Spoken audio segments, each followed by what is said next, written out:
Hello, Trent, Dr. Waymeyer. This is my fifth playing video for this semester. I'll be playing clarinet, and I know we have to do 5 total pieces, 1 including the long jingle bells, and 4 others are my choice, and they're talking about proximity. So basically, what I'm going to do first is I'm going to raise my stand height because I want my beginners to have it at about eye level, but I also want to have it to where they're comfortable with seeing me and reading their music. Now, as they get older, obviously that'll change because as they grow, they're going to grow at different sizes and stuff like that. But generally, you kind of want to have it eye level. One thing I'm really going to focus on is trying to make it as musical as I can. As you said in class, it's kind of hard, but I'm going to get creative with it anyway. As far as teaching jingle bells, first thing I would address would be the breath marks.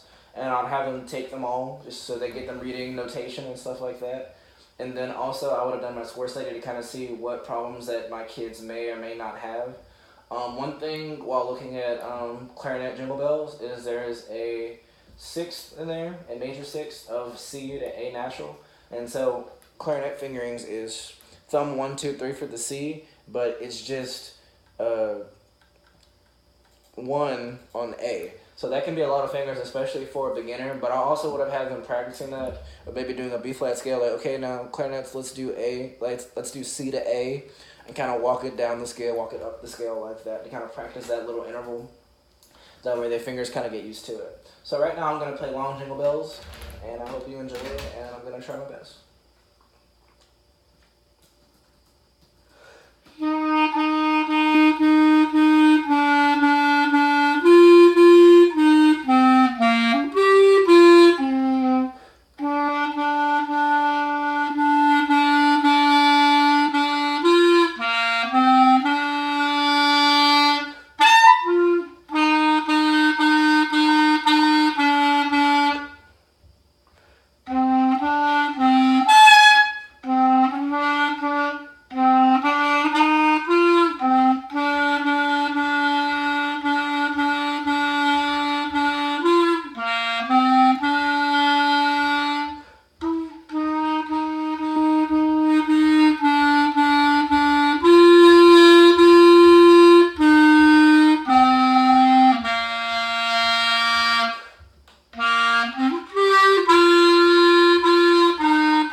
Alright, talk about that one. I did some squeaking in there, yes. I feel like that may be a reed thing, because usually I'm not having issues squeaking, like, not that much. I mean, I do squeak sometimes, but I don't squeak that much.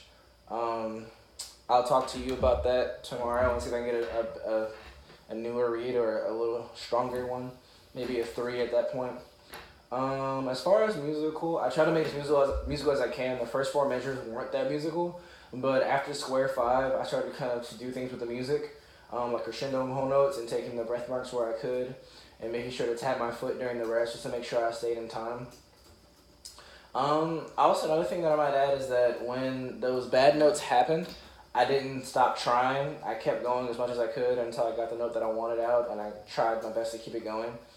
Also, score study thing, going back to what I was saying a little bit earlier, I'd probably make that last quarter note in measure 20 for a whole note, just to kind of finish it out the measure and just get them ending together so I can have them freeze and see what they're doing. I can assess with my eyes at that point and seeing if everything is, really to the way that I want it as far as embouchure, angle, air, and everything like that. Because this is like the longest piece they've played so far, so obviously they'd be a lot more tired. And I would like to really assess how they're, doing on their instruments at this point.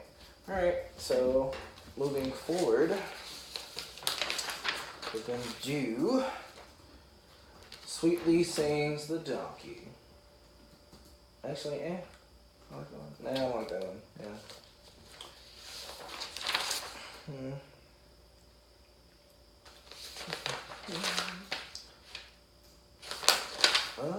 We're going to start with a nice hot cross buns. Alright, so try to sound musical, follow all markings, and try to be musical. Now hopefully my reed will hold out.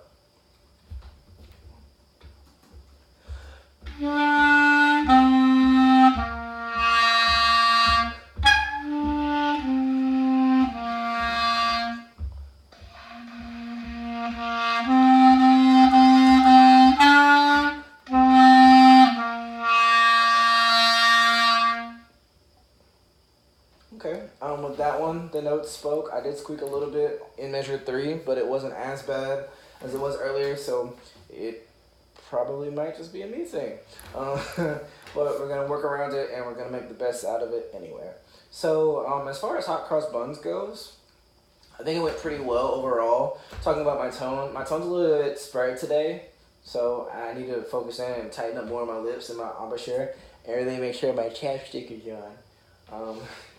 And then as far as crescendoing and following markings, I did pretty well with that. I took the breaths, but I also crescendoed the whole notes into the breath to really give it that nice musical effect. And also, the last 4 measures, what I did was I did a crescendo all the way to the whole note at the end. And okay, so moving forward, we're gonna do Au clair de la lune. Same thing, just kind of make it as musical as I can.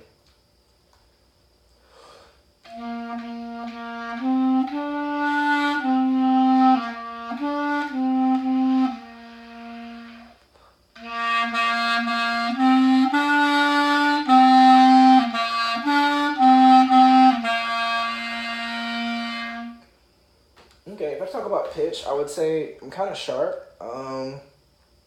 As far as going about how to fix that, I've kind of adjusted my barrel, but I'm not 100% sure that it's how much I am allowed to kind of let out.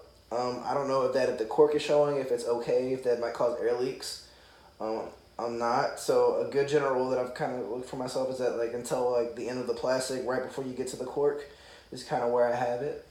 Also, I could maybe try and do some shading, but I'm kind of trying to figure that out and see what works and what doesn't work with certain notes on this instrument.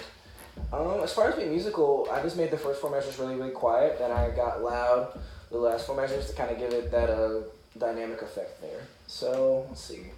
Next one we're gonna do is we're gonna do Easy Street, which should be number 19. So with number 19, there's a new note that's being introduced, which is clarinet's F, which would be E concert. Yeah, that'd be an E concert. Well, no, that'd be an E flat concert. Yeah, because it's the whole step. Yeah, E flat concert. But so that being said, I would have them finger it. Would most likely have it in an exercise, hum it, sing it before, and I would have them point and tell me how many Fs they have in the song, just so that they see them. Like, oh, okay, that's where the new note comes in. That's where the new note comes in, and we go from there. So I'm gonna play Easy Street, and we see how it goes.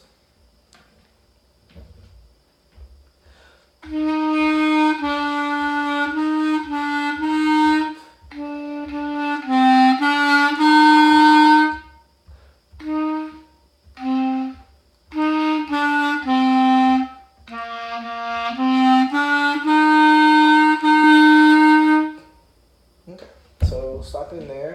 If I had to assess my breath, I think my breath was pretty deep. I'm taking and trying to use the appropriate amount of airspeed for my instrument, while also making sure that the angle is correct as well. And also, one thing I would check and have them freeze is how they're holding their heads, because sometimes clarinet players like to do like this, and it causes issues with their neck and neck tension and such as that. So moving forward to Country Walk, same thing, just gonna follow the breath marks and just take it one song at a time.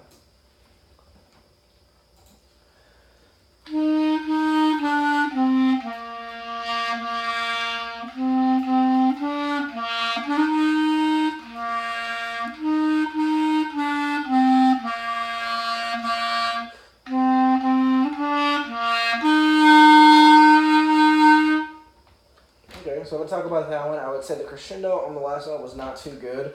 The pitch was really, really bad on it, so to hold it out.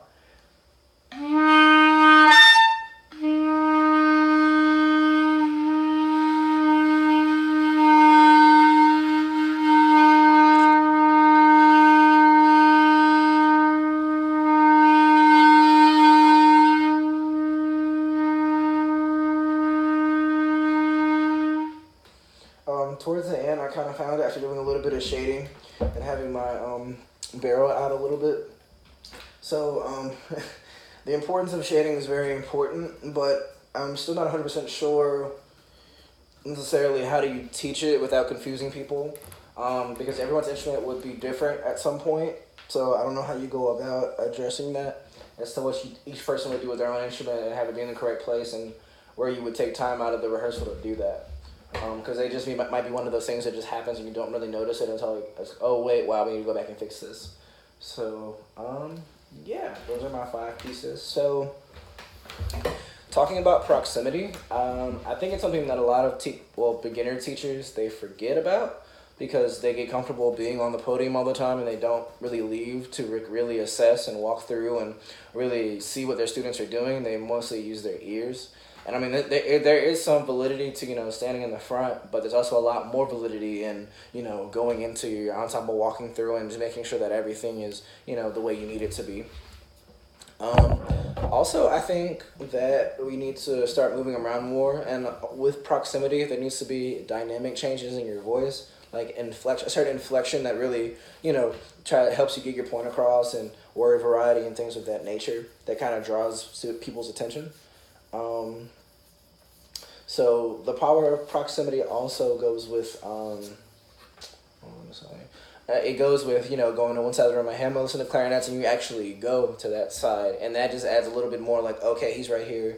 I'm really going to focus this time because he's sitting right there watching me and stuff like that. So that can have, like, a mental effect on students as well, to succeed and do better and be more, and focus more on the specific task that you're giving them with that. So that's my playing video for the week. Hope you enjoyed. Thank you.